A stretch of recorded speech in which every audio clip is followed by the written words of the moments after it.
There is a thing called the information pyramid. All information technology people know this. And it goes like this.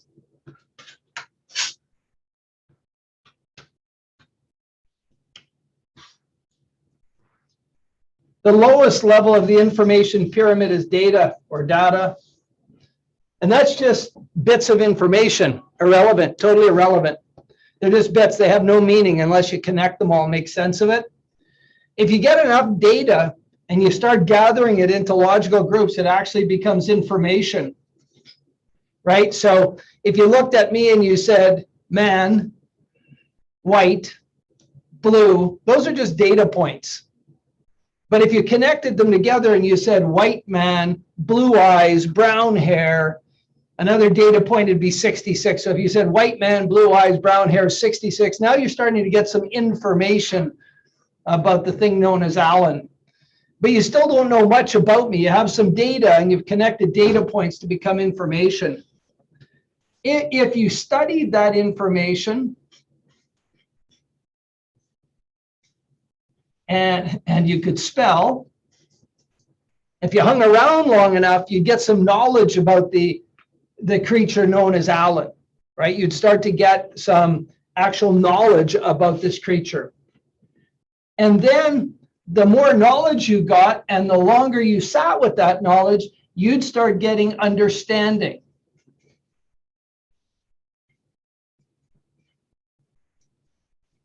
And if we practice something long enough, or if we stay in our field long enough and we start getting understanding and we keep adding data in, collecting it into logical packets known as info, adding to the information, adding it to the understanding, if we do that long enough, we aspire to get wisdom in that which we do, right? We want to get wisdom.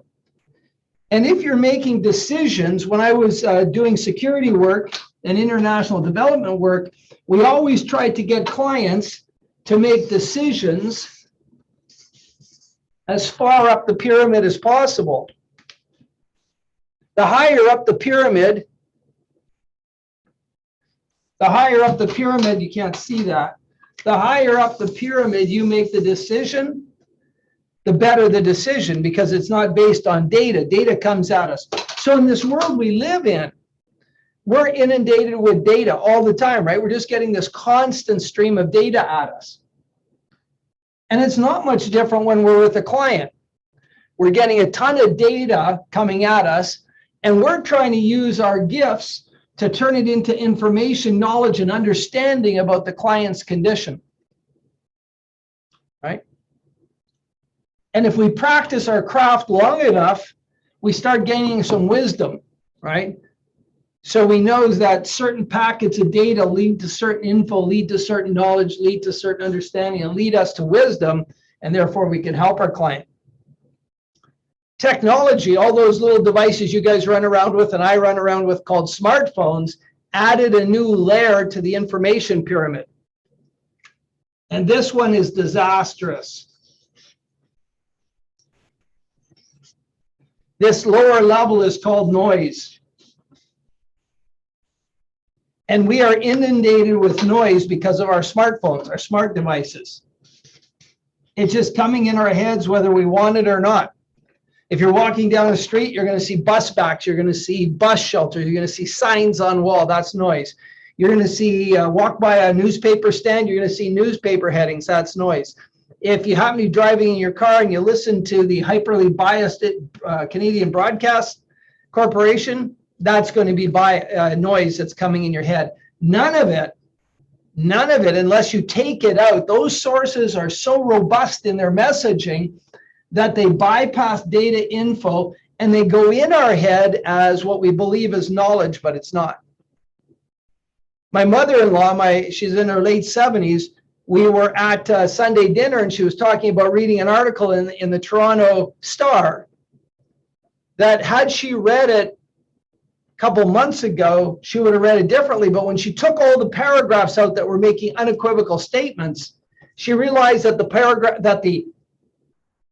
paragraph, which was just noise, when she took all the particles out, that it never said anything, that there was no knowledge in the actual particles. None. It was all innuendo and noise. And we're inundated with it every day. And so I don't know about you guys, but I'm feeling not overwhelmed, but I'm feeling like I've had enough of the noise. I've had enough noise for a little while. And so on that note, I want to focus on my practice for a while, because I'm not going to change anything in the COVID world. I'm not going to change anything in the political world and today, and I'm not going to change anything in the vax or unvax world, but I'm going to make some changes in my practice with the people I work with, right? That's my goal. That's what I'm feeling like. And I don't know what you guys are feeling. I don't know where you guys are. I know some of you are in my prac course, right? Some of you are auditing the prac course. Some of you have TV shows. Some of you have lots of stuff going on, right? But I think it's a good time to shut down the noise to the best of your ability. And I've talked to quite a few people recently who are moving off of social media to the best of their ability. And the thing we're all wrestling with is, how do we keep a presence so when people search us, we look credible, while at the same time getting the hell out of the noise, so we can focus on using that kind of information hierarchy with our clients so we get phenomenal results. So I don't know where you guys are today. I don't know what you're seeing. I don't know what you're hearing. I don't know what you're feeling, but that's what I'm feeling today. I'm feeling like this stuff is heavy. It's on my back. It weighs me down. I don't have my normal mobility and fluidity, and I'm letting it go, right? I'm letting it go. It's kind of almost like just knowing what I can deal with and what I can't, and letting it go, and taking whatever data comes into me, making sense of it really quickly. And if I can have it go all the way up through info, knowledge to understanding, I'll hang on to it. If I can't, I let it go, right? Because we all know it's still in my head a week and months later. So if I want it later, I can have it. You can have it. All right.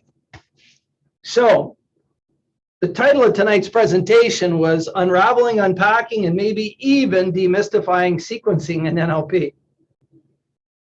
And that preamble was important because we need to sequence up here. When we're sequencing NLP technique, we're up in understanding and wisdom. When we're using NLP techniques, we're at info and knowledge and maybe a little of understanding. When you get really good at using NLP techniques, you're in knowledge and understanding. When you start to sequence NLP techniques and you're understanding sequencing of understanding NLP techniques, you're up here. Right? And I think this is why, back in the beginning, why NLP got a bad rap for a while. Because when you talk to an NLP person, they would tell you that we had a technique for everything. We just had a technique, right? Oh, you got a migraine? We've got a technique. You've got ABC? We've got a technique. And it was all this technique focused. The last group I worked with out of Corning, New York, I believe, and I had these conversations with the principal, Frank, many times, that I think they were misleading themselves and others because they talked about having the technique for overcoming trauma. They would talk like that, right? You have, one 90-minute session or 3 90-minute sessions, and that was it. And as their lead trainer, as the director of training for that organization, I taught what I was told to teach, and I taught what I felt was ethical. But at the end of the day, how I had to live with it myself is in my preamble, in my warm-up, in my pre-game speech to the audience, that I always tell them that this is a technique that fits within a continuum of care. And so, when you do that, I'm still trying to get a balance here where I can see my little wee Mickey Mouse computer screen and see you guys at the same time and talk to the camera. So I apologize for bouncing around tonight. Maybe I'm getting closer to reality here. Yeah, so there isn't a technique, right? There isn't a technique. I think if we go into anything saying, I have the technique, I think it's a misnomer. I think that a continuum of care addresses an issue, and that we have techniques within the continuum of care and we sequence them in a way to maximize their impact. Does that make sense to everybody? Right? It would be like, I don't know how many people bake, You know, I'm not saying that I bake. I don't bake. Rachel bakes. Is that the only baker here? Tara, my wife Tara's on here. She does not. Oh, she does bake. Do you bake, Tara? No, she's not even smiling at me. She can't hear me. But if you have all the ingredients and you don't use them in the right sequence, you don't end up with the product you want, do you? You don't end up at the place you want to, right? And simplistically, that's a great metaphor for what we do as coaches. That there is a recipe, there is a flow. Now, each of you may have a flow of what you do. I come from an era of NLP practitioners that we played whack-a-mole. Back in the late 80s and 90s, you put up your hand with a technique, we hit you with a big NLP hammer. You say, I got a problem, we hit you with a big NLP technique, big hammer, right? It was like playing whack-a-mole, that game where the moles pop up and you just hit them with a hammer. And I think part of the reason we got a bad rap was that attitude that, you know, we had one size fit all, go crazy. And Tara and I have learned through our practice now. Somebody was teasing us the other day because we say hundreds and hundreds all the time with hundreds and hundreds of clients, right? But we've come to the point where we know that certain things work in certain orders. And my passion is to read outside the body of knowledge of NLP into neuroscience and psychology. And I'm now starting to understand why NLP works when it works, because it doesn't work all the time, why NLP works when it works, and why sequencing adds value to the work we do, and why sequencing makes the results last longer. So how many people would like to know about that? Would that be important? Anybody? Yeah. How many people have ever been asked, does this stuff last? Will this last? Will this stick? Somebody ever been asked that by a client or somebody you're talking to? That you tell them you can make massive change, but they say, does it last? No, you guys have never been asked that? We've been asked that lots of times.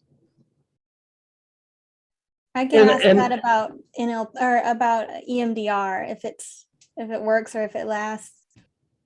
Well, that question then is yes and no. Yes, it can work, and no, it doesn't last. But in all seriousness, the work we do in NLP, I've gone out a year or more with many clients, and they're okay. And I've had clients get re-traumatized in that same time frame. Like I've had a police officer go into a horrific event and get re-impacted. He wasn't traumatized, he wasn't losing sleep, but he wasn't himself. He knew that it was impacting. We cleared the trauma. He's back on the street, happy and doing his thing. So to me, that's really important, that what we do lasts. I don't want to do anything that doesn't, right? I don't want to make people feel good only to have them go away back into their triggering environment and have to come back and see us a week later, right? That we're not in that business. That's not what Tara and I do, and I hope that's not what you guys do. So when we sequence NLP techniques, the actual protocol that we use, that we call PACE, that we teach, and it's a protocol that I do with every trauma client, and this is horrible lighting, is a sequence. And within every step of that sequence are sequences. And so thinking out loud, and this may help you build your practice as you go along, however many steps you build, however much you build it, and how it flows is up to you, but I'm going to share how we did ours and the sequencing within it. So step one, you guys can see the S1, is to meet the client where they are. And in S1, we're gathering a lot of data through surveys like Zimbardo Time Perspective Inventory, Meta Program, eye patterns. We're getting a lot of data that when we start adding it up, we get into information. We're getting knowledge about our client. So in step one, we're really trying to go 4 levels up on this information hierarchy, fast. so that by the end of step one, we have an understanding of where the client is and if we can help them. So that's step one in this sequence. So this is a continuum of care.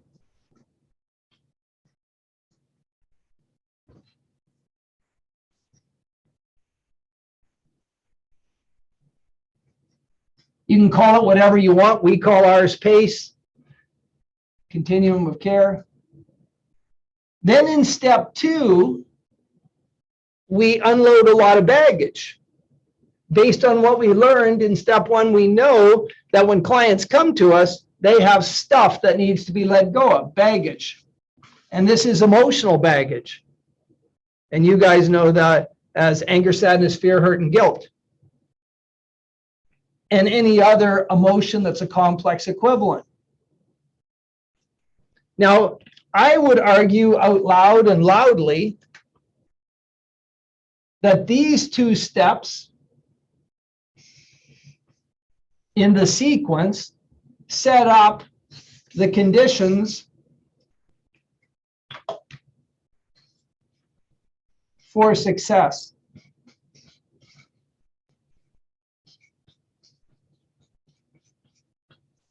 So why would we sequence anything? Why wouldn't we just go into step three? Step three is where we do the most work. Step three is where we do all the heavy lifting. Step three is where we clear traumas and SEEs and limiting decisions and phobias. Why wouldn't we just cut to the chase and get in there? Well, because if you don't set up the conditions for success, step three lasts forever.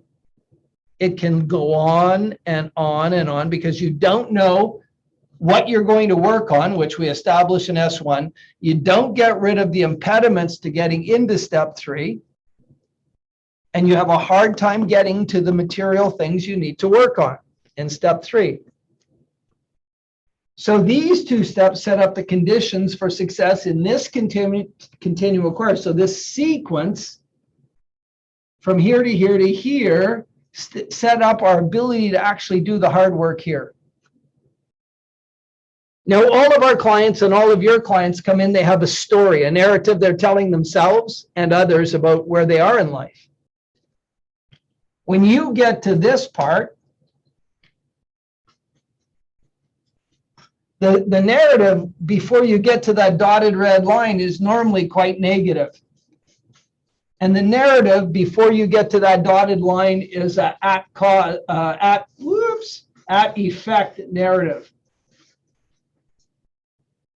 But now that we've set the conditions for success and we did the work in 2 and did the work in 3, the person may be actually narrative less. They are without story. The story they used to tell cannot hold water because they're not traumatized. They are sleeping through the night. Depending on what kind of client, what type of issue you're working with, they may feel motivation. They may be getting their work done. They may be showing up at work at time. They may be able to public speak, whatever issue you're dealing with, right? They're here and now they've got a new narrative. So in our continuum of care, we know that we've undone all their story and they've got at cause.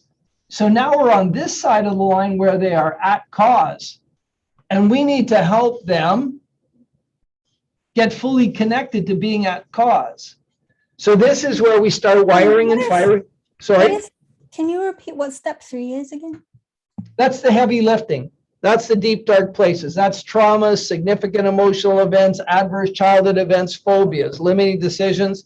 That is deep into the problems. Thank you. Step 2 is clearing the baggage. Step 3 is the heavy lifting. Step 4 now is reconnecting to the positive, to a more balanced approach. So we fire and wire the positive. Right? So in this sequence, if we tried to do this on step 1, it wouldn't work. I can teach people how to anchor and get into a positive emotional state snap easy. So can you. But as soon as they walk out the door and they face their reality, they're back over here. And the chance of them being able to just, snap out of their problem is zero or very low. Because if they could do that, they wouldn't be your client, right? They would have already figured that out, right? So trying to do this step in the beginning won't work. It has to happen in the right place in the sequence. Does that make sense? Trying to do this work, and I've made that mistake. I've worked with people with, the stuff I deal with and tried to shortcut it. It was always more problematic and didn't last as long, right? And if I'm, like Rachel, I did a demo with you, but I prefaced the demo. If we were working together, what I'm about to do in this 90 minutes would be in the 5th and 6th hour together. It's one part of a large puzzle, right? So now the person's here, they've got wiring and firing, go to the positivity, and they're at cause.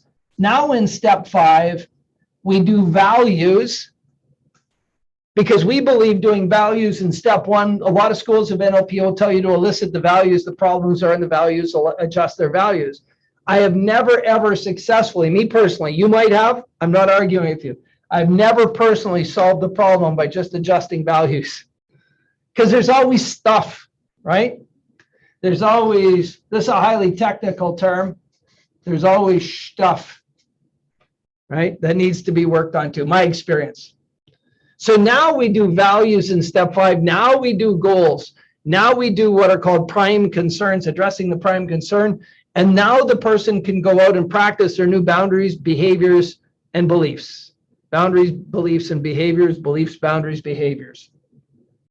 You couldn't get them to do any new beliefs or boundaries or behaviors here. All of this had to happen before they could go out and practice their 3 Bs.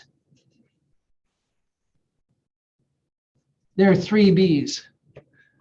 Beliefs, boundaries, behaviors. And so a lot of the technologies that are out there, the positive thinking technologies, they work with a very small percentage of people. And I don't know psychologically why, but for the people that come through our door, we can't just go, hey, what if you just believe something different? And because you believe something different, you had different boundaries and you behave differently. How would that work for you? We can't, my clients can't make that jump. If they could, they wouldn't be my clients. They would just go do it. If it was that easy, they would have bought an affirmation book or an affirmation tape, woke up every morning doing new boundaries, behaviors, and beliefs. And it just doesn't work that way. So this is a sequence how we run our practice. And it's a sequence of NLP, right? That's a sequence, and that's why it works. And then we do a check-in and a check-in.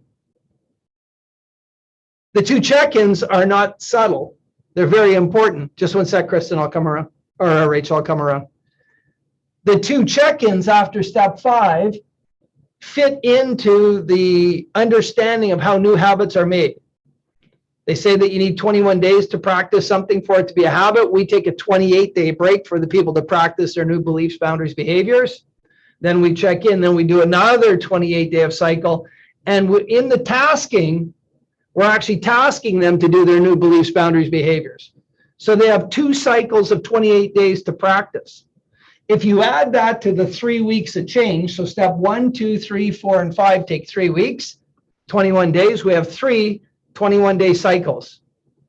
We make the change, then we practice it for 2 28-day cycles.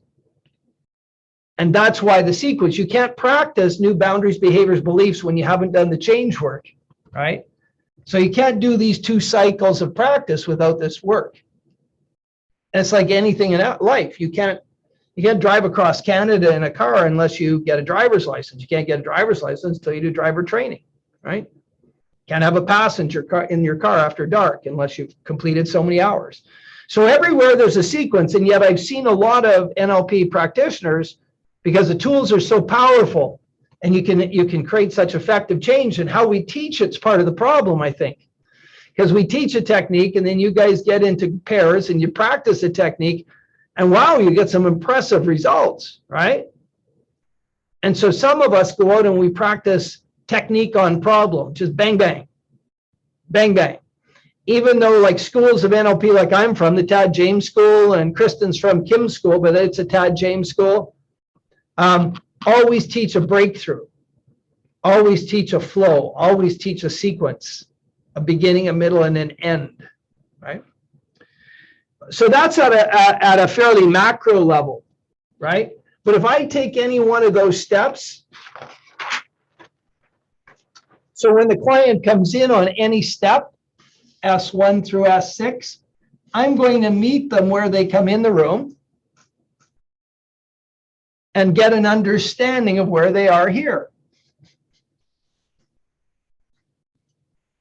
And then so step one in a 2-hour session is going to be understanding. And then I'm going to remove any barriers to doing the work I want to do. Then we're going to do the work. Then I'm going to get them really connected to the positive outcomes. And then I'm going to go out into the future and install it all in the future. So that's a session, has that same flow. It has that same sequence. It has that same beginning, middle, and end. So even Rachel, when you and I did that demo session, I did not violate that. I did that very process over 90 minutes with you, if you reflect on it. We got to know each other, understanding. I cleared some of you had some resistance. I cleared that resistance with you. We did the trauma clearing. I reconnected you to some positive in your life, and then we talked about the future, right?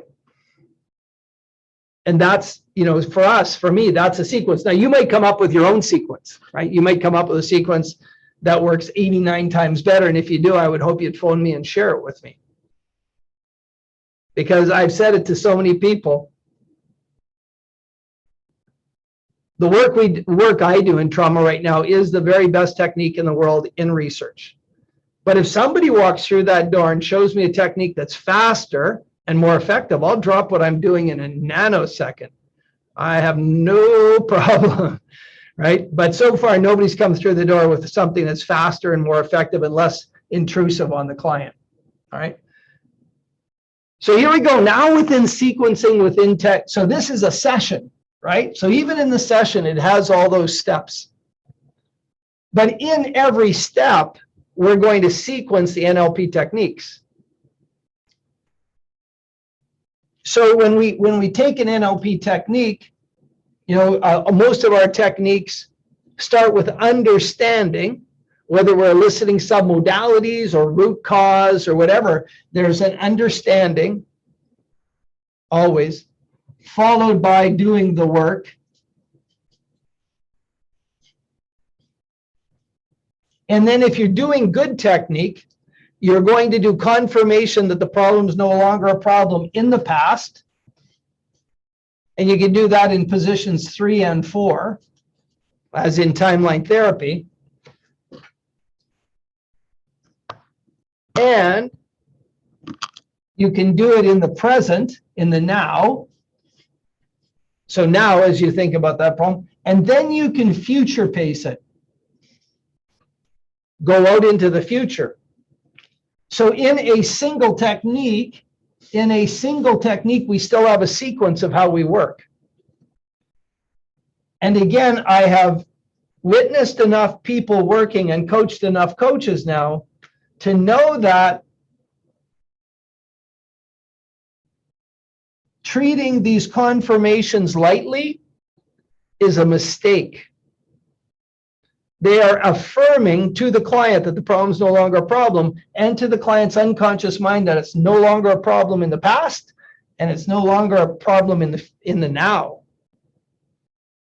And in the past, we're confirming it in a dissociated state, P3, and in a fully associated place, P4. And then this future pacing here,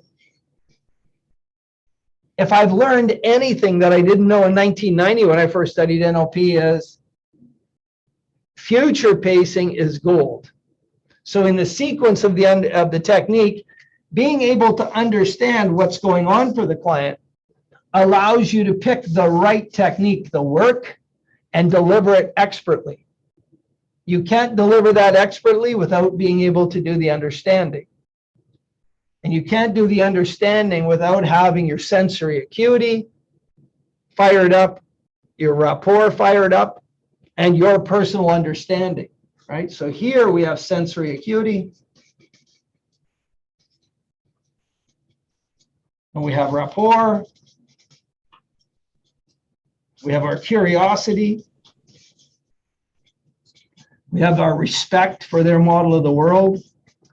So we need all of that so we can get understanding. Does that make sense? Now we're going to sequence from understanding into the technique. And in the technique, guess what we need? We need our sensory acuity. We need our rapport. We need our curiosity. We need our respect of their model of the world. And then we do the technique. So 1, 2. Now, confirmation and future pacing. And all of you have heard me mention Lisa Feldman Barrett. I'll say it over and over again. And Robert Sapolsky. Robert Sapolsky talks about the month, the week, the day, the hour, the minute, the second, and the nanosecond before we act in neurobiological terms. It's a brilliant book called Behave. People like David Kessler in his book Capture also brilliantly articulate how clients end up in their problem states. Triggers leading to negative emotional states. We have a body of techniques called NLP, timeline therapy, hypnosis, and some of you have other skills, very advanced skills to do the work. Now here in the future, in the sequence, we are in the realm of Lisa Feldman Barrett and how emotions are made. The understanding that our emotions aren't in reaction to a stimulus, but they are actually a prediction of how we'll emote when we encounter the stimulus based on history inside our unconscious mind, well beyond your realm of understanding. And that's why we're always surprised when we start emoting so quickly. Now, when we smile and get all warm inside, when we see a puppy, we don't question ourselves. Of course, we get happy and smiley when we see a puppy or a pony or a kitten. But when we get triggered in a negative emotional states, fast, we go, I wonder why that happened. And I was just standing there and somebody said something and I was crying, right? And David Kessler articulates that so clearly in his book, Capture. So here we are at this point, though, in the future pace. So if our brain is constantly predicting, how we should emote when we encounter a stimulus, once we have let go of the past and rewritten the past, would it not make sense to help our unconscious mind practice new predictions in the future? Would that be a good idea? Yeah? And your unconscious mind can't tell fantasy from reality. And you're already in deep rapport with this client. So you have them go out into the future, not once, not twice, not 3 times. Go out into the future so many times that their response to the future is instantaneous. Their brain is now predicting when I encounter a particular stimulus in the future, no, I'm calm, I'm good, I'm strong, or whatever they want to be in that moment. Because you're actually helping them rehearse the future. So we've gone from continuum of care with a sequence. We've gone into a particular session and the sequence. Here in the technique, we have the sequence, right? And now we're going to sequence techniques.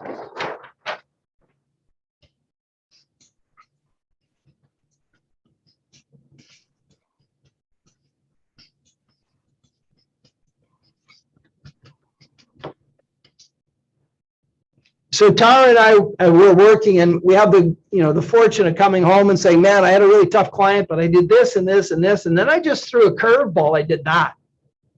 How'd that work out? And it was amazing. Like, it was just like the person lit up. Okay, we need to follow that person and see what happens to them then.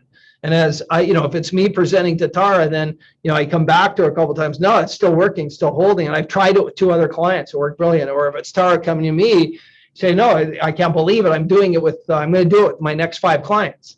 So we have that fortune to go back and forth like that and to try things and to learn things. And when we started sequencing actual techniques, things started really lighting up. So those of you who've studied our protocol, you'll see that there are techniques sequenced, right? And cool, like always, it was my client, one of my clients, who in the middle of a timeline therapy session coming back to now was lighting up, smiling and laughing. I said, Colin, what's going on, man? What are you doing in there? He said, well, Alan, every event I visit is so different now. I'm anchoring it. And I thought, okay, there, now the student has now become the teacher, and I learned from that. And that's how in your PACE manuals, if you've done PACE, under every clearing of negative emotions, they'll say anchor all positive results.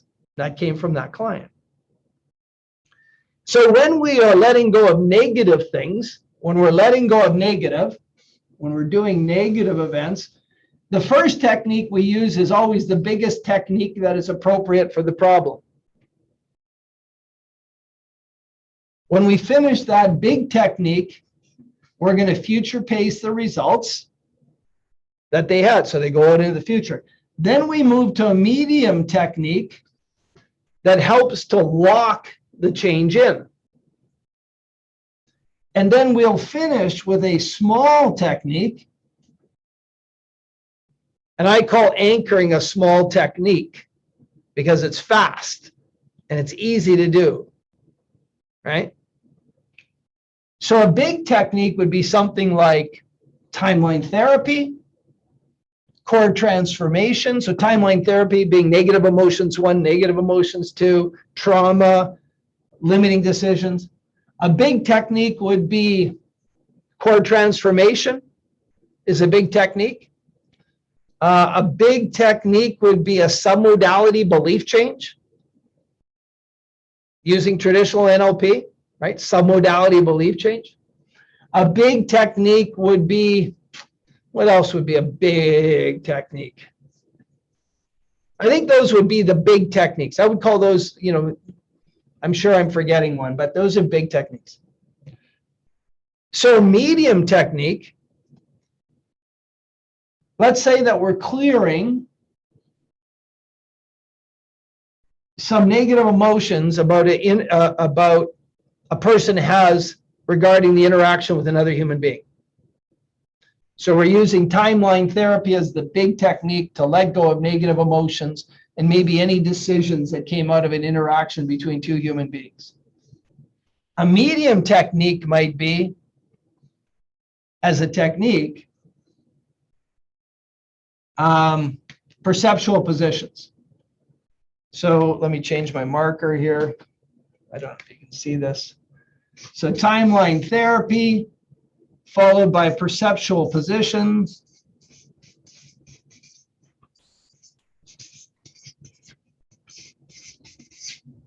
And then followed by a small technique. So a small technique could be something like a swish pattern or an anchor.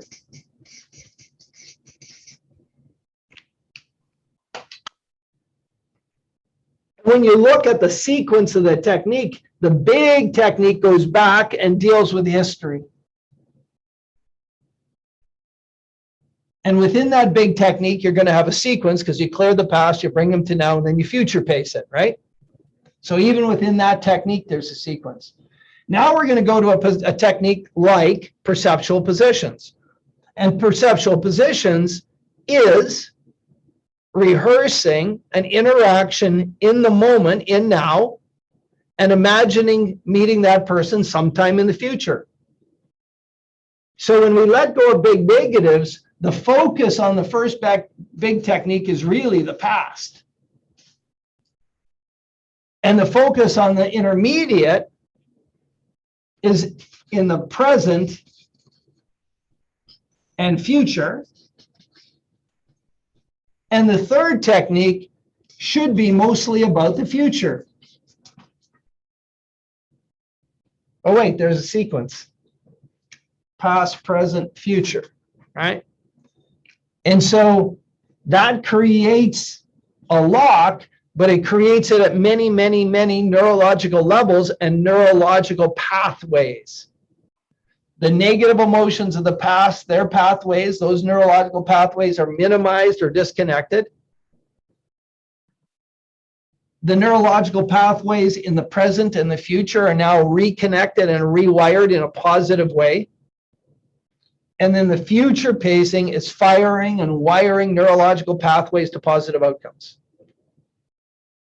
So at a neurological level, the three correspond. Just doing one piece of the puzzle doesn't get you the same quantitative results or qualitative results. Does that make sense to everybody? Yeah? No? Maybe? It's a lot of quiet. There's a lot of this.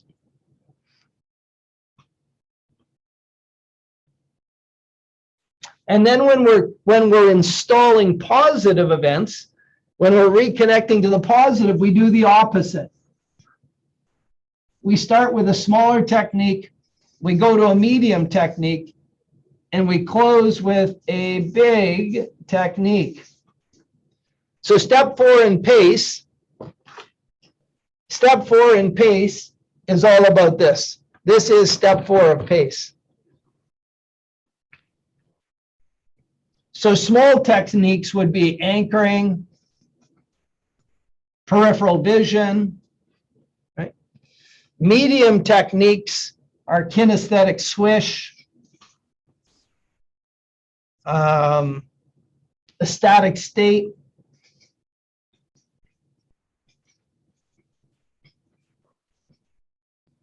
leading up to positive emotions 1, and core transformation. So step 4, we start with clients, we combine anchoring and peripheral vision so they can access resourceful states fast. Then the kinesthetic swish, we have them step into and experience their best self, neurologically, visually, auditorily, kinesthetically. The ecstatic state is a technique where they understand they no longer need the bullshit of their life to experience positive in their life. They let go of the need to experience pain before they can experience pleasure. Then we reconnect them to positive emotions in their life. In the same way that we release negative emotions, we connect to root causes of positive emotion. This lights people up. And then we close with core transformation, which in the 5 levels of healing is somewhere close to consciousness. It's above thoughts and feelings and in that realm. And that's the sequence for installing big. And whenever you do that with a client, if you do that sequence, and you'll notice there's 1, 2, 3, 4, 5, 6 techniques done in one session. And you've neurologically fired the past, the present, the future, all to positive emotions. This is the dreamland of Lisa Feldman Barrett. This is in her work where people start to positively predict the future. This is it. This is the brain's ability to predict the future. So there you have it. I think it's 5 to 7. I'll just do a recap really quickly. Tonight I was talking about sequencing. It's based on our experience in the practice here. And everything we do has a sequence. So our continuum of care called PACE has a beginning that sets the conditions for success, a middle that does the heavy lifting, and an end that locks it in. And within that continuum of care, every session has a beginning that sets up the conditions for success, the heavy work, and then the locking it in. And then within this flow, every technique we use has a sequence of understanding, doing the work, future pacing it, right? All of this requires all of your NLP skills. And then when we get to the actual techniques in order, when we let go of negative, we start with really big techniques. Then we move to a medium technique, and then we close with a small technique. We lock it in neurologically with swishes, anchors, something like that. And then when we're installing positive, and again, just bragging outwardly, when I asked Todd James Training Group, tell me about the techniques we have for installing positive, the only one they could think of was anchoring.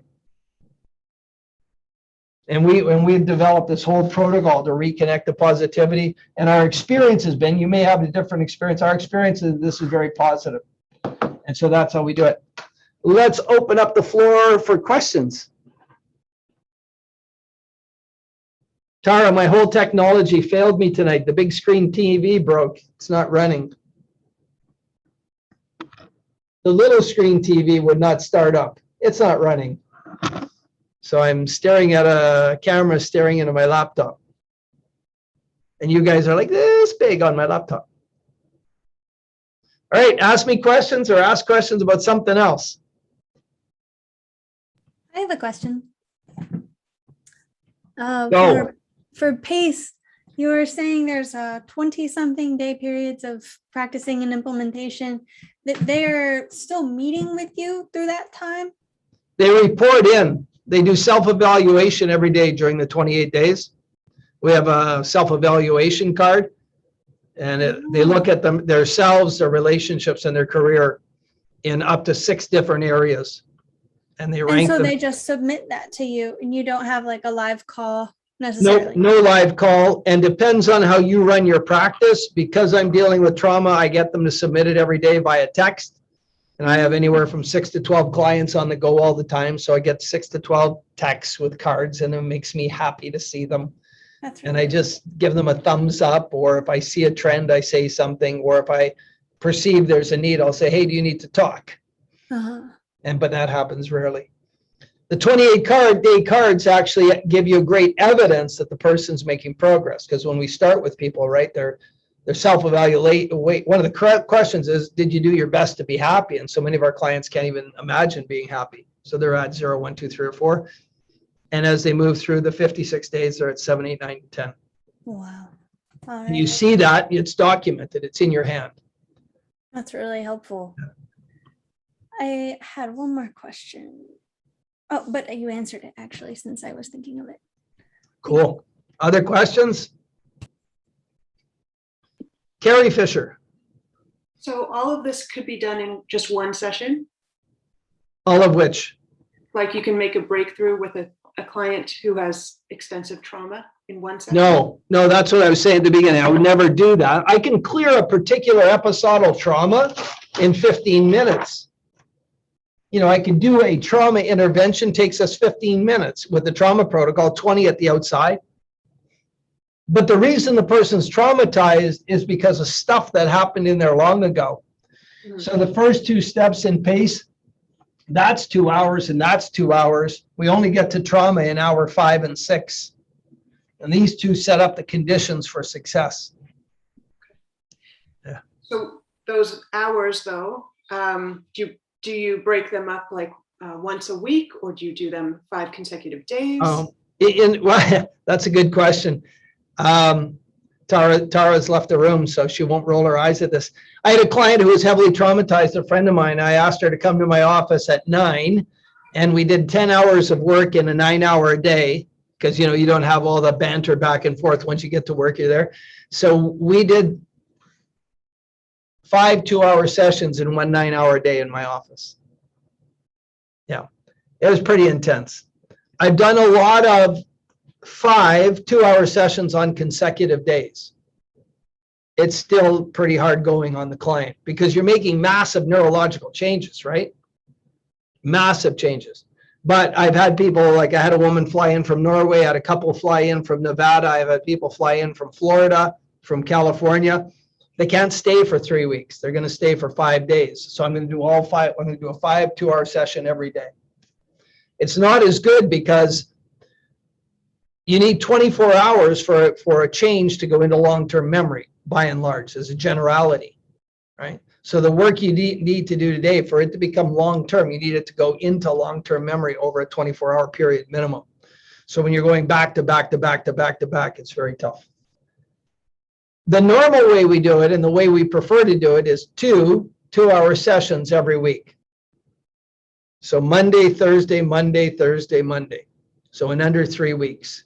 And then that way, if you need 2 step 3s and you end up with 6 sessions in total, you're still done in 3 weeks. We do that because the change work we do in step 1, when the person goes home, they're not home long enough to undo it. If we saw them every 2 weeks, I've talked to lots of counselors, the change you do in a 50-hour counseling session at week 1, 2 weeks later or 3 weeks later when you see the client, a lot of the good has been undone by their life situation.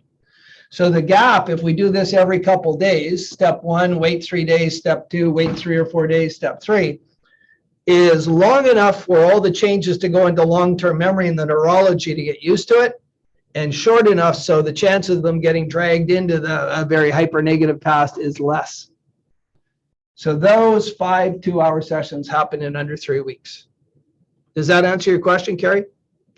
But I've also done like step 1 in the morning, step 2 in the afternoon, step 1 in the morning, 3 days later, step 2 in the 4 in the afternoon. Right? Again, our preferred method is the one I just mentioned. Rachel, you had another question? Yeah, just clarifying. So that's 3 weeks to go through this continuum of care, and then they would do the practicing 20-something days. And then after that, would you touch back into anything? Only if they emerge, right? So 28 days, you have a 1-hour check-in, make sure everything is going right. Then a second 28-day period where you do another 1-hour check-in, and you do all their exit surveys. The Zimbardo time perspective inventory. If they're a trauma client, you're going to do their trauma assessment.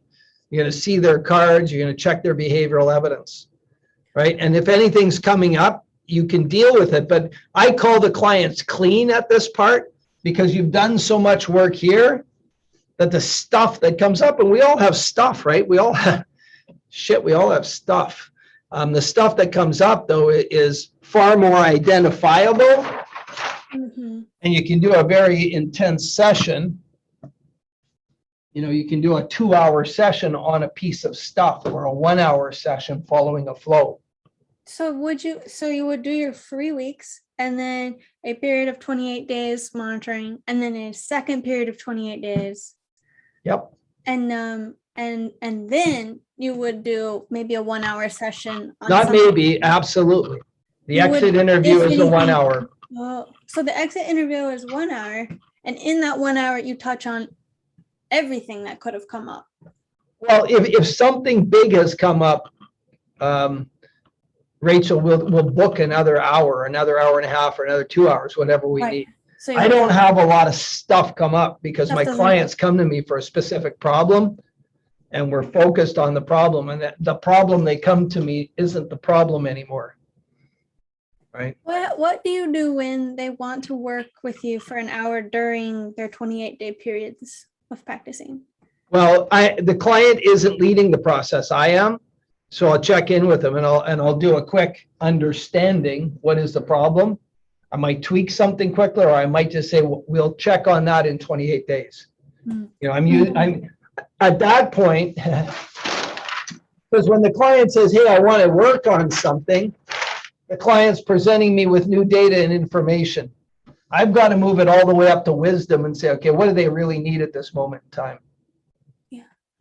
So if the client says, oh, you know, this came up, I want to deal with it. I need to get up here. I need to know what's going on, and then make a decision based on what will I do for them at this moment in time, based on my understanding and my wisdom. Yeah, and what you've already, I guess, prearranged of how much time you have together. Okay. Yeah, and I actually quite enjoy when my clients, when we've done 5 2-hour steps, and now they're in one of the 28-day breaks, and something in their life happens. You know, I shouldn't say enjoy it. I'm happy that it happens because life happens. I would rather life happens to them while they're still in the engagement with me. One, because 90% of the time they deal with life's events so much better than before they did the work. They just deal with them. They have appropriate and warranted emotional responses to them. And they come to me and say, I can't believe it. If that had happened 6 months ago, I would have gone to bed for 2 weeks, and I just dealt with it, and it's done. Right? Really I had to deal with it. And the other ones, if life happens and they really struggle, but that now gives us insight into stuff that we may have missed.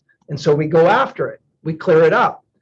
So I would rather that happen in these 2 periods of you know, practicing beliefs, behaviors, and boundaries than 4 months later. And then them say, well, that shit you did with me didn't work because, you know, XYZ happened and I couldn't deal with it. I want them to come up against life stuff because we can't stop life. Nothing we do in NLP stops life from occurring, right? Mhm. How often? I know I'm taking up time. Simone has That's it. all right. But he was gonna. What was the question, Rachel? Just There's ask it. one Get it last out. thing. Okay. So people are coming up with things that come up in their 28-day periods. And how often with your clients, how many hours do you spend with somebody focus, like doing a little extra work on one of those things that comes up during that 28-day period? Very, very little. I always say, unless it's an emergency, I say we'll deal with it at the check-in in 2 weeks or 10 days or whenever it's scheduled to do. Unless it's an emergency, I always put it in the schedule, right? And what the message I'm sending them is you can handle it. You have the resources you need to handle it.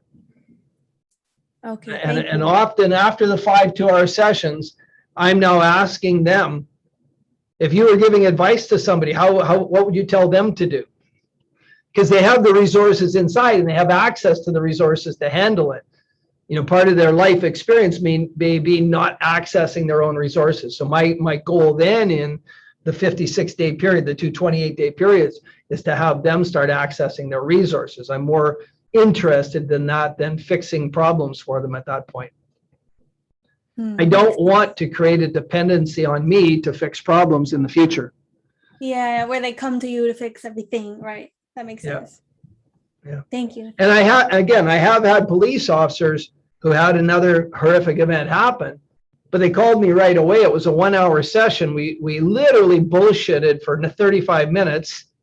I cleared the trauma. I asked him for a testimonial. He gave it to me. We were done. 1 hour. Right? That's, you know, in my world, that's where I'd like to get to with all my police client, military clients, EMSs, because life's going to happen to those people more than the rest of us, I think.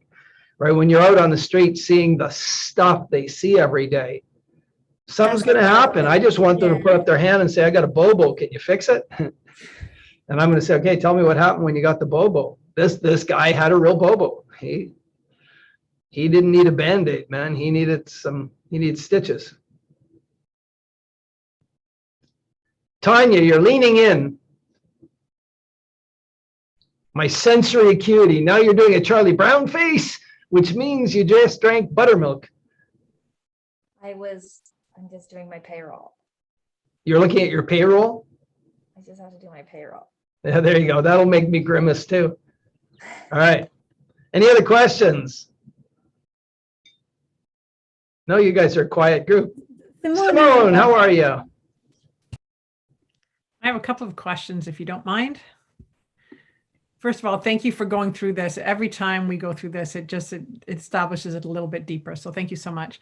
So I did PACE a couple of years ago, and I wanted to ask step 6A I was initially given this, said is 2 weeks after step 5. Has that changed to 28 days now? Yeah. Is that something you recommend?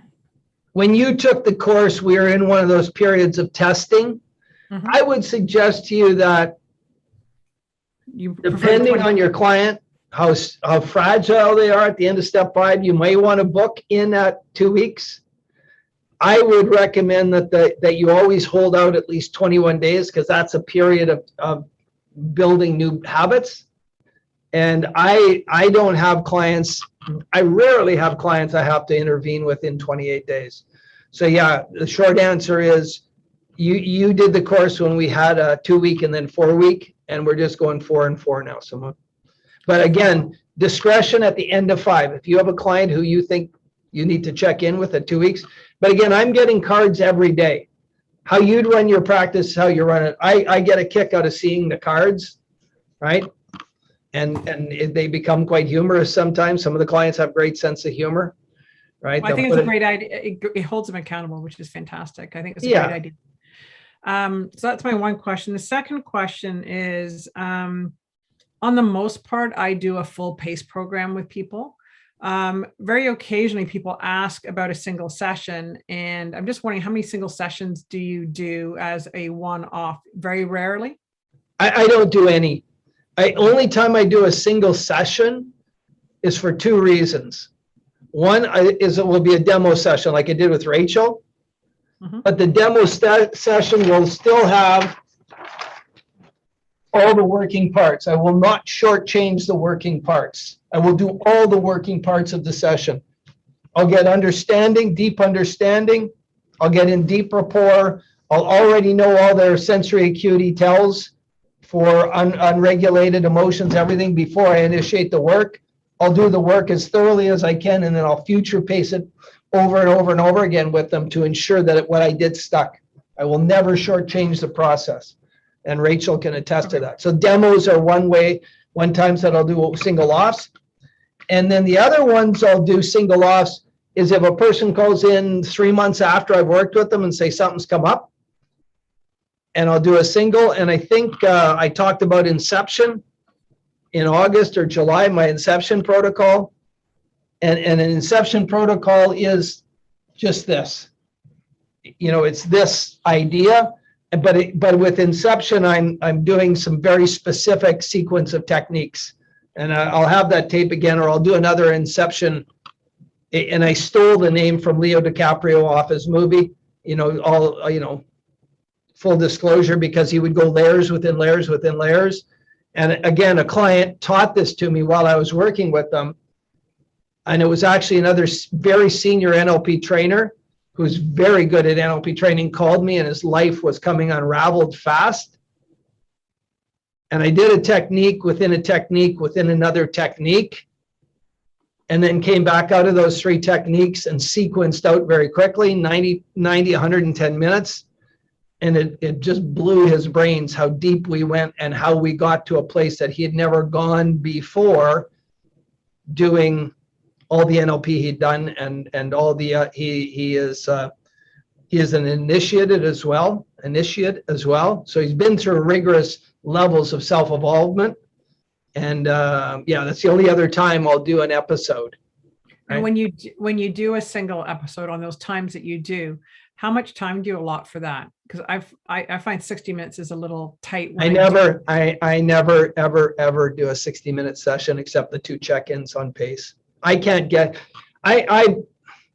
people tell me that I don't, listen to stories enough, but if you're in the room with me, if the clients could line up, Tara's overheard us sometimes, we're at 30 minutes. I haven't pulled the trigger yet on anything. I'm still talking. I'm still trying to find that deep rapport where I can move them really fast. And it doesn't matter if it's cars, airplanes, music. I'm trying to find something, and I talk and we talk, and then boom. So I can't do an hour session, Simone. I just full disclosure. Right. So when you do it, so I'm feeling the same way about any single sessions that I do, which are few and far between. I'm actually tend to do it a 2-hour, because there's getting to learn about the client if you don't know them already, right? There's a lot of rapport building, and then supporting them, and they don't know the system yet, and they're not used to you. So I'm finding it's a 2-hour for me, but is that? But I don't do 2 hours with newbies unless Can it's I just jump in here for a sec? Well, just a sec. I don't do any sessions with newbies unless it's a demo. And my whole only goal is to do a demo. I'm not there to fix their life. I'm going to demonstrate the efficacy of what I do. Any other work I do, I already have a relationship with the person. I've already done a breakthrough, and they've come back 3 months later. I don't do one-offs with anybody that walks in the door for anything. Okay. I can't. I don't have the skill set. Tara, sorry. Thank you. No, Simone, go on. What were you going to say? I've done demos with somebody, and I've just done, we've chosen one thing from the big 5, and we've done some work on it. And I've told them that it's not a complete work. It's just a very, very small piece of that. And that'll often transition them into a full program. Absolutely. It's magic. Is that what you would do? Okay. Yeah. Just checking. Yeah, Simone, I would say that you don't necessarily want to say no to people who ask, because I do think that there's, not everybody is prepared right away to do like a full breakthrough and pay for the whole thing and all that kind of stuff and jump in right away. Mm-hmm. And so if your process as a coach is to accept those clients, I think that there is you hold that balance, right? Which of course you do, I know you would, between making sure that you really deliver value as much as is possible in that one session, but also really you know the truth Yes. is that you can't make profound, powerful, huge change in somebody's life in one session. And so I think stating so, right? Like it gives you that opportunity, not just to demo for the sake of demoing, but I mean, really to let them know that there's a process here and you can certainly help them. And probably you're going to find 9 times out of 10, they'll turn into a longer Yeah. client. That's what I usually find. Yeah. Find. And that sequencing, I mean, core transformations are something that you can always do with a client and get pretty powerful change in just one session.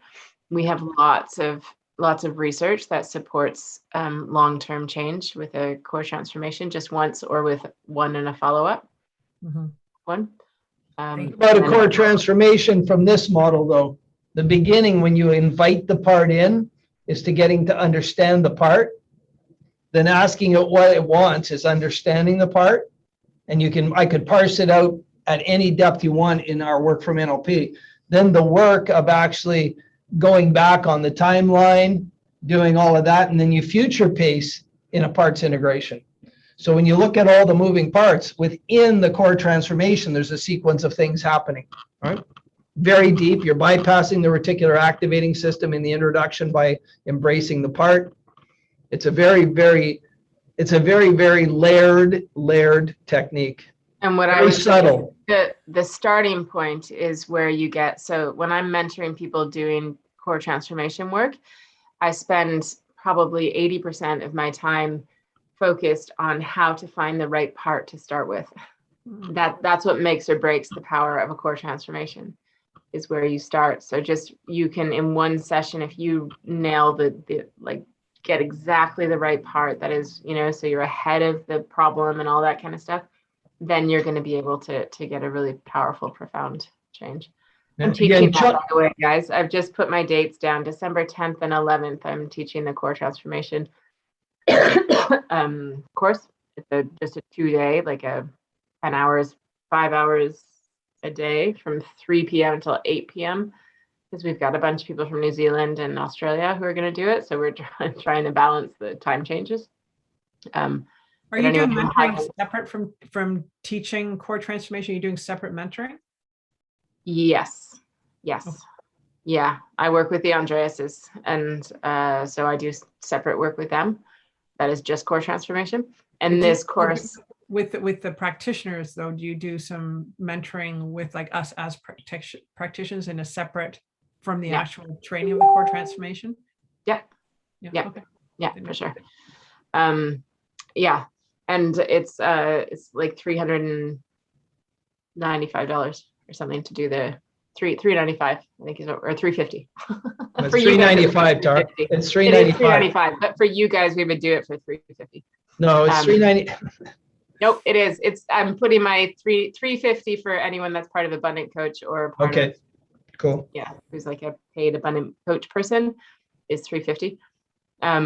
Anyway, my point was in that because it's a full training on CT, it's also really useful for people who are doing, who want to go out there and be able to do one-off sessions.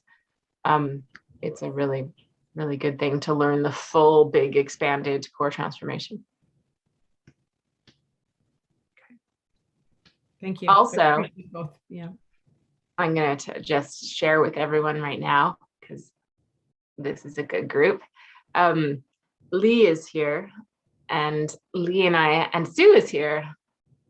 And so we're putting together a retreat, which we have thought long and hard. And I got real excited with Lee when we came up with this idea of, because retreats are so hard to do in these COVID days, and because our audience has become really international, and also just simply because it's difficult to know, like, are things going to be shut down? Are they not going to be shut down? We don't, like last time, Sue and I had a thing set up and then we got shut down, and all that, and just people's level of comfort.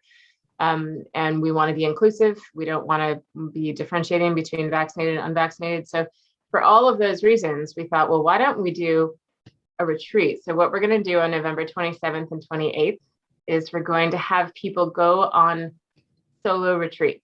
So We're inviting, and it's going to be women because we're going to get intimate. Sorry, Al. I mean, not like weirdly intimate. However, it's going to be for women. So we're going to ask people to actually find a location where they can retreat, be in retreat. So whether it's like a hotel room, whether it's a cottage, like a B&B that they can rent, if it's like whatever it is, just find a place. For people who live on their own, you could potentially do this at home, although we're going to urge people to get out of their, regular space. But however they do that, the condition is going to be, you cannot have parent, kids and spouses and, things interrupting you. Animals obviously allowed. So everyone's going to go into retreat. And so we're going to begin Saturday morning, and we'll have sent you ahead of time. Anyone that signs up for this, we're going to have to cut our registration like 2 weeks before, because we're going to send you a big box of stuff. And the box of stuff is going to have like the candles and the bath salts and the little twinkly lights. And it's going to have like the cream, and it's going to have this soup recipe, and it's going to have the, like, I don't know, all the stuff that is going to make a journal, and, envelopes that will open together and everything else. And so the way we're thinking about this is that we can structure the whole day. So you'll have this, like the best of both worlds, right? So you'll truly have time to be on your own and reflect on your own, but we'll do it so that we'll probably, we could spend some time together in the morning talking about stuff. And then we may have an activity or whatever that everyone will do on their own. So you'll shut your cameras off for an hour or two. We may have you go, walk through the forest or streets or whatever, and then you'll come back, and then we may, make lunch together, and then we'll, in the evening, we'll probably send you away to have a bath and do some sort of exercise, some sort of mental exercise. We've asked Sue to come in, and Sue's going to lead a couple of like body things to get the retreat, by the way, is called How to Stay Grounded When the Ground Beneath You is Shaking. And so this is really just about all those people out there just feeling unsettled and uncertain. And we've all been through such an unprecedented time. And this is just about getting regrounded. So Sue will be able to lead people through a process of, using the body and getting the body grounded and all that each day. And we may bring in, it's possible we may not, but we may also bring somebody else in. And then on Sunday we have to work this out. I'm still working out, Leah, I have to talk to you later about, hotel check-in and out times, but it will go basically until Sunday evening, early evening. And then people will go back to their lives, having truly had like a, full on retreat. And we'll bring in a number of different elements. It'll have all sorts of the stuff that we do and new things. But I think it'll be really nice. And we're going to keep it to just 10 or 12 women so that we can have a true sense of, of sharing, and it can be really personal. So we'll send out an email in the next day or two. We'll send out an email. We'll let everybody know if you know anyone, if you are interested yourself, we'll just get it out there. So I'm holding a retreat for men on, we're going to watch F1 racing 2 weeks from now, and you can do it at your own home, and you just need a coffee and your TV. Yeah. It's different. Yeah. It's faster. All right. Cool. Any other questions about tonight? What you're hearing in the messaging here, if you're not getting it loud and clear, is why we gave up doing NLP practitioner training. So Tara's moving more into working with her core transformation and her wellness retreats, and I'm working more and more specifically with the trauma team. So you're actually hearing the evolution of the company right here live. And for all of you who didn't know why did those two quit training prac? There's a reason right here. Hi, how's it going? So this creates a problem for me. I have some of my clients who now want to do NLP training, and I would have referred them to you guys, and now I'm stuck. No, you're not stuck. Online or local? Etobicoke. No, you're not. You're not stuck. You're not stuck because we're putting our NLP library up as an NLP online self-study course. And if a person does that and writes the exam, they become an associate NLP practitioner with the American Board of NLP. And then if they came through our PACE program, I would certify them in NLP. It gives them a different view, a different route. And if they want to actually do if they want to do a 7-day training with somebody, we've got some extraordinary trainers we can refer you to. Okay, that's great. And are you still going to be doing PACE then? Yeah, PACE Yeah. is forever. And PACE is alive online. I'm going to do it over 6 weeks, then with a 2-day practicum. Okay. I'll have dates. The first one of those will be launched in January for 6 weeks. Of PACE? Yeah. Okay. I definitely have somebody interested, so I'd like to just follow up with you guys. Yeah. Beautiful. I think one of my other, I won't say who it is, but one of my other clients is working with you right now. There you go. I think the range of, we've had people who have done MATS 2.5-day NLP training. We've had people who go through, like Kristen's been through Kim's training. We've had lots of Kim Redmond students here. We've had people who've trained from non-TAD James schools or non-Matt James schools. We've had people who didn't have timeline therapy, so we did a day of timeline therapy for them. And really, at the end of the day, once we got them all in PACE, when we got them in PACE and got them synthesizing the data in a meaningful format, it all came together for them, right? What I won't do is take a Udemy course grad in, if you know what I mean. So, yeah. Okay, I'll message you guys about that. Right on. Appreciate it, Simone. Yeah, thank you. Other questions? I have a question. Hey, Tanya. Hi. So, when do we get to learn about the hypnosis that Tara does? Oh, how to do it? Next week. 2 weeks tonight. 2 weeks. 2 weeks. Okay. Yeah, next week is the 3rd Tuesday of the month, so we're going to take it off. Right? And then on the 4th Tuesday of the month, Tara will do her how to record a hypnosis. Before then, so in the next 2 weeks, we'll send out an instruction, but please download Audacity, the free version. That's all you need. And the mic, and get a mic that you want to use, whether that is a throat mic, or if you get a snowball, or if you want to invest a little heavier in a torpedo mic, whatever you choose, but have a good mic. And Tara also finds it advantageous to have a good set of earphones when she's editing. Not editing off the computer speakers, edit off a set of earphones. So there you go. And you'll want to bring a file, a client file or your own file. So you can do one right with me as we actually go through it. You'll end up with one. Yeah, or you could say, okay, I want to do a generic one that I could send to all my clients. With every new client I get, I want to do a generic one and record it that night while Tara's doing the lesson. I used to do this, and I don't even know why I stopped, because it was a really good idea. Maybe I should start again. But I used to send clients one right in the beginning, like, first or second session, I would send them a recording, and it was just like a frames, basically opening the mind, opening the frame. And what we didn't even do on purpose, but then realized really quickly was like, I already have them at a point where when they come into my office or get online, my voice is already like putting them in trance. Right? Just by virtue of listening to the recording, which was real beneficial to get a client, quickly into a place where they're more movable. Sure, So bypasses a lot of resistance. Will that be on one of the Tuesday night calls, the last Tuesday of the month? Yeah. So whatever the next, because we're off 3rd and the following one. 2 weeks tonight.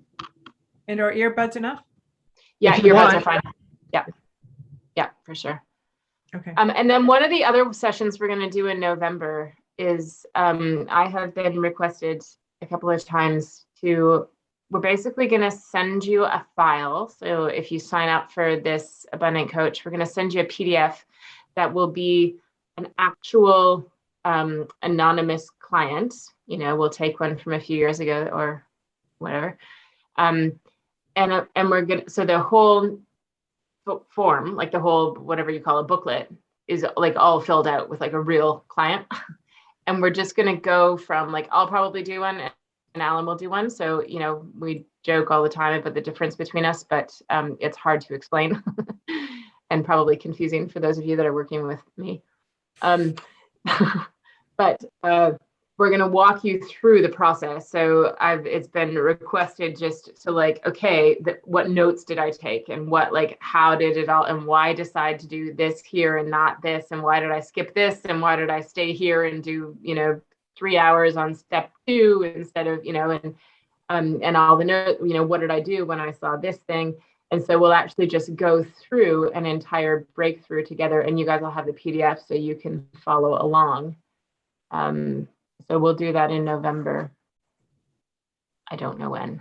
What we will do, we can promise to do, is to send out an ahead of time schedule. So maybe each month, you know, we'll send out in the next week here, we could send out the actual topics for November, and give you guys a heads up of what to expect for each one. And we would certainly take anything specific that you'd like to speak to or have us talk about. And Alan is going to love this. We're going to bring in a woman who's going to talk about heart math. No. Yes, we are. No. We have a friend in Florida who teaches heart math, and it's really interesting just to hear her explain it. And you guys might already know much about heart math, but it's a great thing. We don't teach it, and yet it's so complementary to what we do. Yeah. We'll bring her in November. Cool. And we're going to build up Abundant Coach. We have sort of dropped the ball a little bit we just didn't prioritize intentionally building Abundant Coach for a little while, but we're going to try and get this group a little bigger, even though we love you guys that show up and it's so intimate and cozy. But we're also going to try and expand it and get even more going on in here. Everyone calibrating, Alan. You guys just sat through a business meeting is what you did. Did you see the flashing light over my head? Entrapment. No, I told you, so we have to. Yeah, it's recording. It's being recorded. Yeah. Cool. Any other questions tonight? I have some client questions. Yeah. Also, thank you for going over the overview of piece again. I found it really helpful to just reiterate, and so thank you. And it helps to even think through how to apply the techniques and what to choose when I might be troubleshooting in a session. So thanks so much. You're welcome. All right. So if I'm working with a client I was working with a client who was experiencing health anxiety, and we worked on clearing that pretty quickly. However, each session, it seems like the client is coming back with new anxieties that they've latched onto, something new. And we've already cleared the big 5, already cleared trauma, all the rest. Some of it was related to changing circumstances in the world and how she was responding to those things. How would you navigate that? I'm trying to understand, why is that happening and what can I do about it? Her anxiety has a purpose, right? Mm-hmm. So you clear one avenue of anxiety and another one emerges. So for me, and Tara will jump in here, but for me, when you started talking and you started explaining that, the intervention hasn't addressed the purpose for the problem. It's like the intervention was very successful, but it dealt with the symptom of the problem. The problem is bigger than anxiety.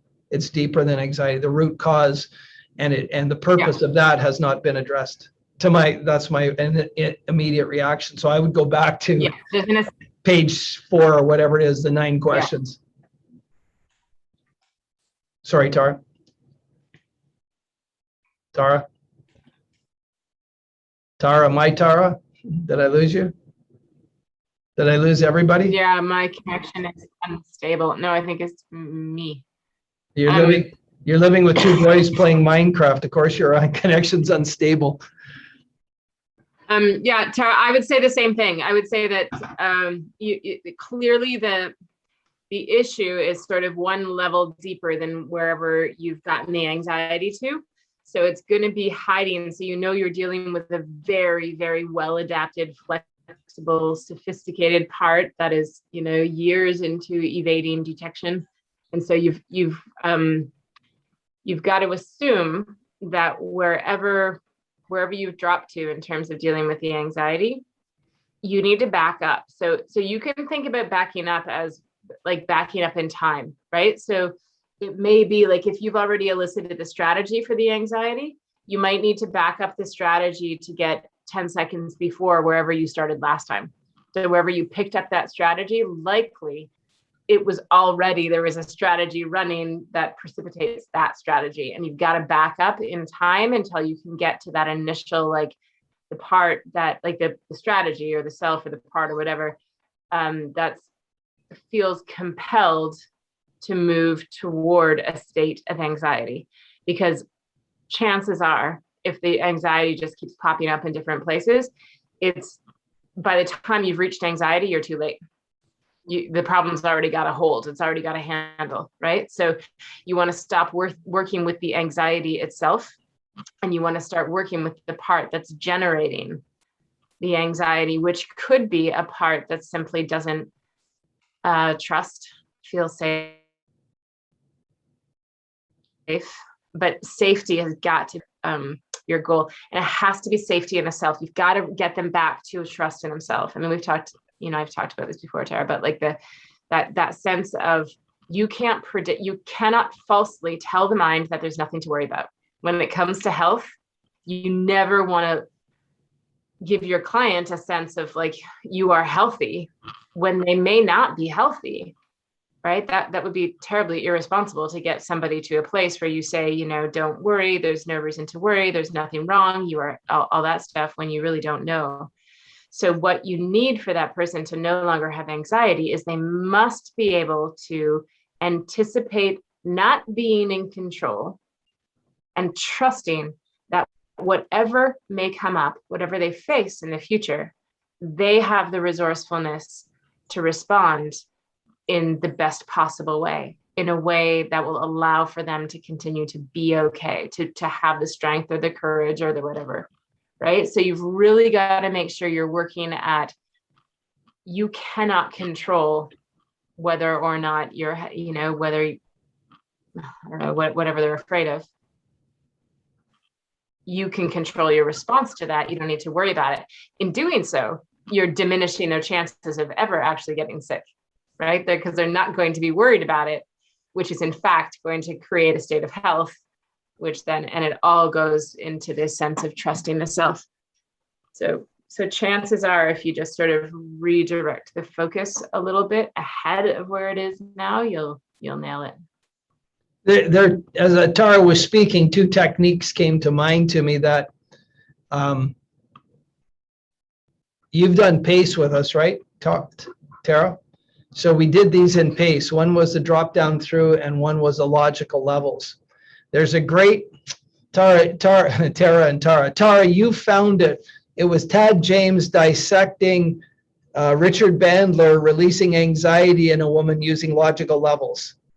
And it was a brilliant description. I think it was Bolstad's, in one of Bolstad's books or something, but you found it online, an anxiety model demonstrated. Logical levels takes us through complex equivalent to cause and effect, and then the person actually teaches you how to do her anxiety. And then you muck about it. So if you open up your PACE manual to logical levels, you'll see that. And if you need to see the demo video, it's online, or if you wanted to talk to us, that really unravels it effectively. But I would do that as smaller techniques. I would do, as Tara said, start with bigger techniques, understand that the part's really smart. The other technique that comes to mind, that if you've done some work for another session or two, is I would have no, Tara might disagree here, so I'm interested. I would have no problem doing a drop down through. If you've done another session or two on the anxiety and she still presents anxiety, I would conversationally just moved into a drop down through a DDT, without even saying what I was doing. I would just move into it. And the drop down through just takes the bottom out of the anxiety. And it is the go-to technique when negative But Tara emotions doesn't won't have release. drop down through. I think it's in our, is it not in our PACE manual? No, we don't teach drop down through until master class. Then call us, call it, get a 30-minute session with Tara and I will describe it to you and get you the technique.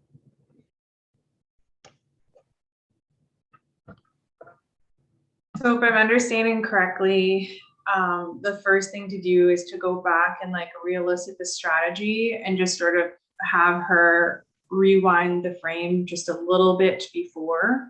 Is that correct? Yes. Yes. Get the strategy before the strategy. I find that works half the time.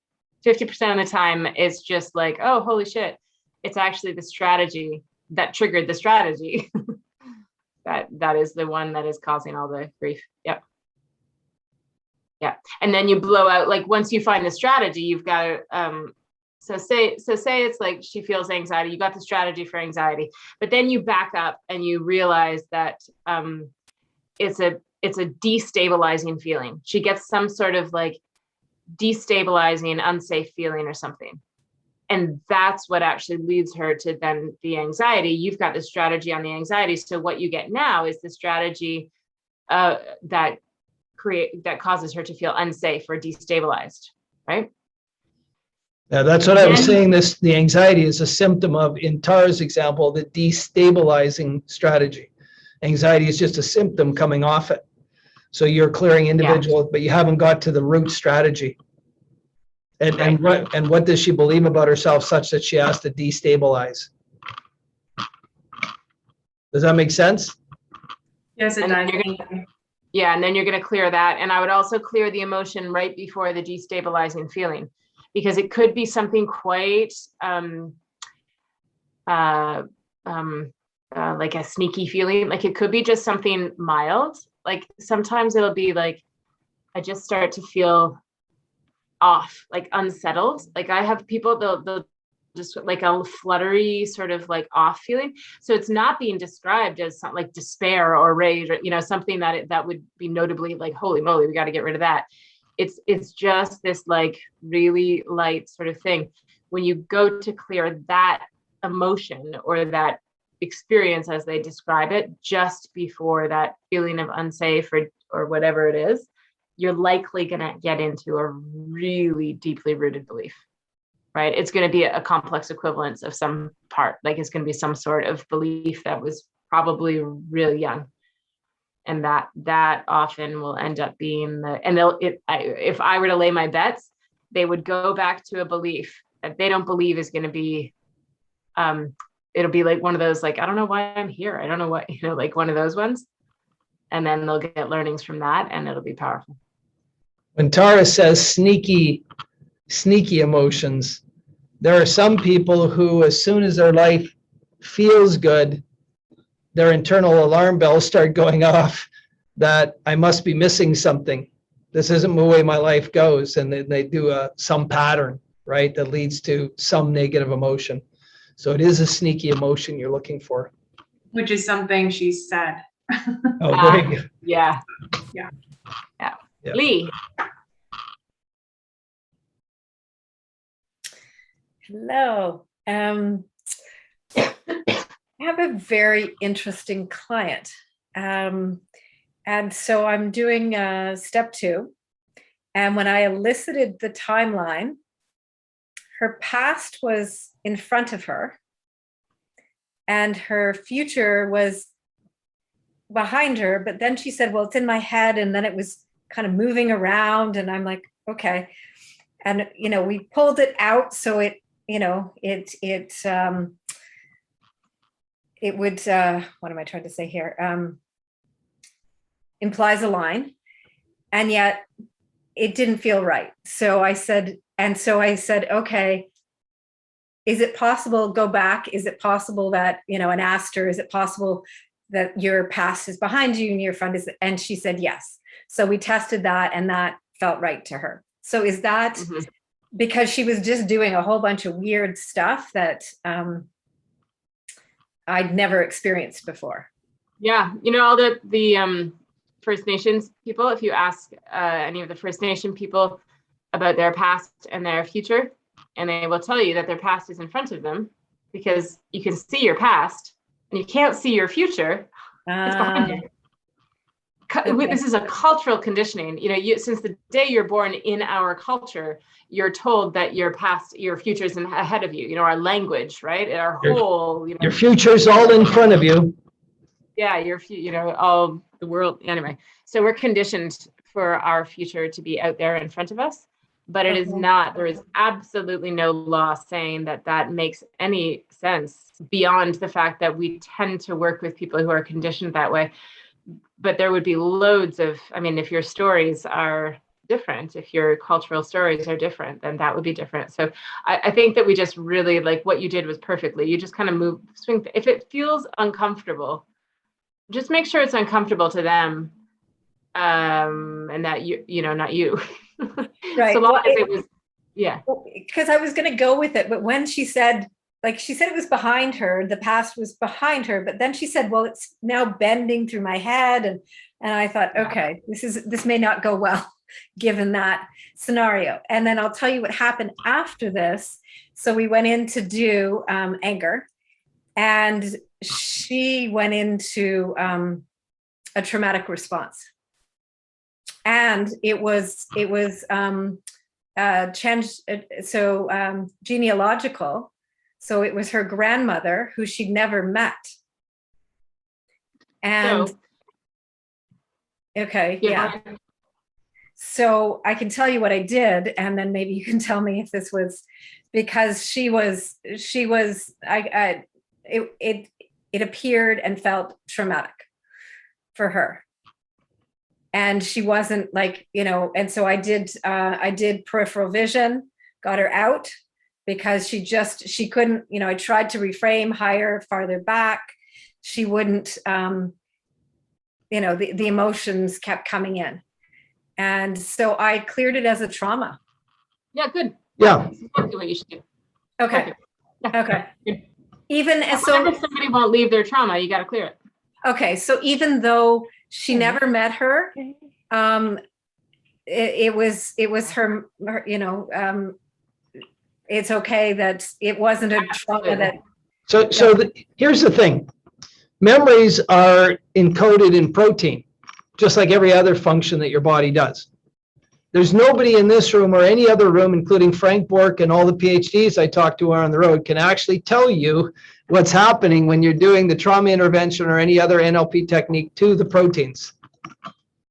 You know, Richard Gray, who's probably the best read guy in NLP PhD, he started going down the round. When we clear the trauma, there's actually, we actually resynthesize the protein around there. And he's going down that road. But, you know, this is decades and decades and decades of research somewhere down the road. So you can, and I will highly suggest you come up with a frame of reference for yourself. My belief is the unconscious mind either has a connection into those generations that they didn't meet.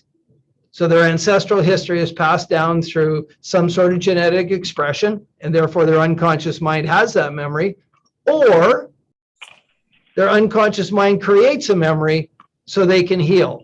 Either way, it works for me. And that's the two positions I've taken. Either your unconscious mind actually remembers all of that, just the way they're describing, or your unconscious mind is creating a scenario for you to heal. Either one is a okay. And then I just run, like you did, the trauma model. Okay. And when they're watching themselves watch the movie back and in, you know, above the start scene of the movie, they're disconnecting. They're disconnecting the triggering events from the emotional states. It works perfectly.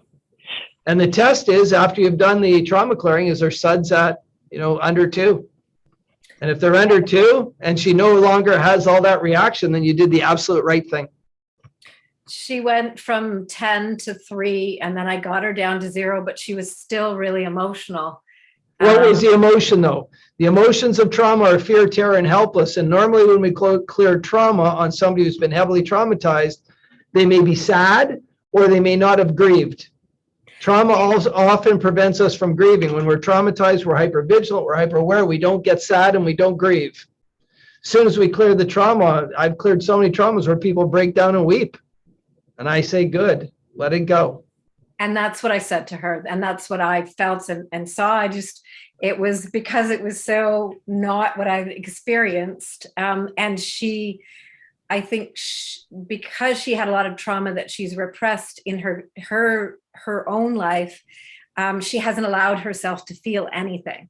Yeah. Right. So I think this was, she was so surprised because it was like right out of the gate, we go into anger. She went into this and then the tears just started, and it was like, okay, let's break that. And okay. So thank you. Nice behavioral flexibility, Lee. Nice Thank behavioral you. flexibility. And Thing I was that's, gonna- sorry, Tyler, what you guys are hearing, and I think that's brilliant, is what is the range of normal when we're one-on-one with a client? Like, it's big. The range of normal is big. And as long as you hold space, listening to Lee and just hold space, stay present, and deal with what's being presented. So she broke her emotional state. She said that wasn't a normal emotional reaction. That looks like trauma. Ask the client, ask your unconscious mind, were you traumatized in that event? Yes or no? She says yes, clear it as trauma. And you just hold your space, do the work, and they come out the other side, right, Lee? Yeah, it was amazing.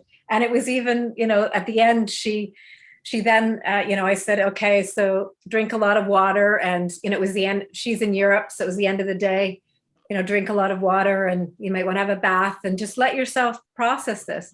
And then, she wanted to disconnect and watch TV or something. And I said, so perhaps you want to stay in this and allow yourself to feel this. And we had just talked about cause and effect. So it's like, okay, so have a look at, what you're doing. If you're going to check in to watch TV, I said, maybe if it's a comedy and you want to just, feel lightness, but it was a reality television show, right, that she liked to watch, right? And that would put her back in drama, right? Well, yeah, and back in stimulation. Exactly. Yeah. all the familiar feelings, right? Exactly. What I was going to say to you, Lee, was I am starting to notice a strong connection between people who see their past, if it starts out in front of them or if it stays over to the right or angled very often. Like, Yes, it was tend angled. to be people who have a lot of dynamic energy in past lives or generations. And I think I could be making it up, but I'm pretty sure, like I take timelines to me are so interesting, just how, and I think I'm noticing that those people, it's just more dynamic or more awareness there. She's very AD and then kind of similar in the others, but very AD and has not let herself feel. So it was, when she went into the timeline, she was just, she was there. Yeah. You'll notice a difference in the scale as well. So if a person who has a V, as Tara described, where their future's in front of them, but their past is off at an angle in front of them, that their future, a decade may go a long way out in the future, but a decade in their past is right here in their face. 20 years is right here in their face. All their problems are right in their face, and their future, 5, 10, 20 years is way out at the horizon. Okay. Yeah. Because that's very interesting, because her future was in her head, right? Yeah, it was like circling her head. Her future was, or her past? No, her future was. Yeah. Her past was in the front left, and her future started back, but then it moved into her head. And she said it was like circling her head in here. Yeah. So you could come up with all sorts of psychodynamic metaphors for that, right? Yeah, exactly. So, but just stretching it out seems to work. Stretching it out worked, and then and just reframing. She seemed to be okay with that.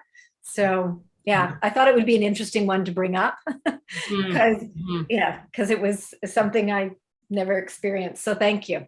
I like it most because of the range of possibility and the absolute need for behavioral flexibility.